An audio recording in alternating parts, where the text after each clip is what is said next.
એક એક ભગવાને આપણે અંગ આપ્યું છે, એ અંગ દ્વારા પરમાત્મા એનું કામ કરવાનું છે સાહેબ.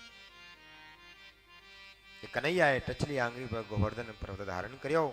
સર્વને ખાતરી થઈ ગઈ કે કનૈયો એ કોઈ સાધારણ નથી, પરમ પરમાત્મા છે. સમય જતા જ બધા જ વ્રજવાસીઓ ગોકુળમાં આવે છે.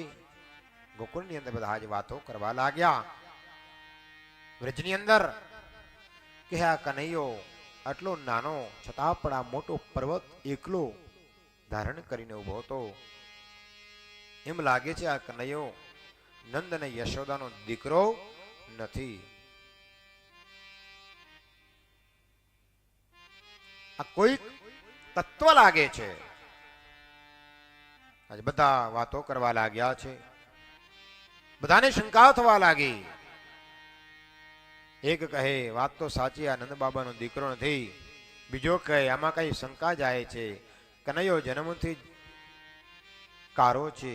આજ નંદ ને યશોદા કેટલા ગોરા છે, કનૈયો આટલો કારો કેમ છે?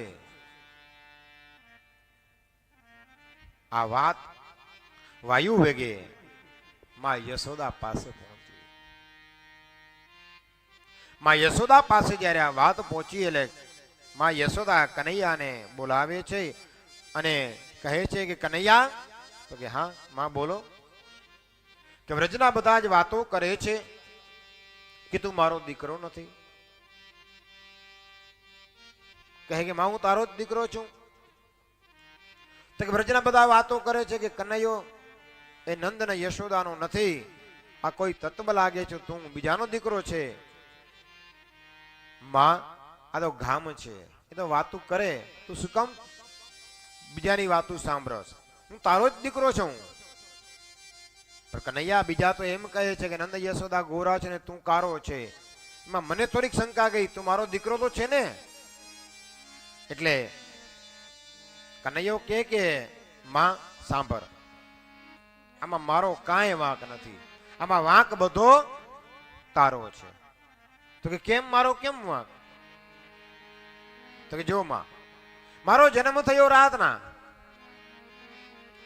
હું રોઈ રોઈને થાક્યો છતાં તું જાગી નહીં. રાતના મારો જન્મ થયો. હવે બાળકનો જન્મ થાય એટલે શું કરે? બધા નવરાવે ને સીધા. હવે માં હું રોઈ રોઈને થાક્યો, તું જાગી નહીં, મને સ્નાન ન કરાવ્યું એટલા માટે હું કારો થયો. અને બીજી ભૂલ તે શું કરી તને ખબર એમાં? તો કે શું? તું જ મને કહેતી હતી, હું નાનો હતો ઘોડિયામાં હું સૂતો, એટલે બધી જ આ ગોપીઓ દોડતી દોડતી મને જોવા આવતી. તો કે હા, હવે ગોપીઓ જોવા આવતી અને ગોપીઓ આંજણ લગાવીને આવતી, મને આમ જોતી, એ આંજણ મારા માથે પડતું, એટલા માટે હું કારો થયો. એટલે આમાં મારો કઈ વાંક નથી. પણ નંદ યશોદા ગોરા છે, તું કારો છે, એટલા માટે અમને વેમ જાય છે. અને પ્રચલિત એવું ભજન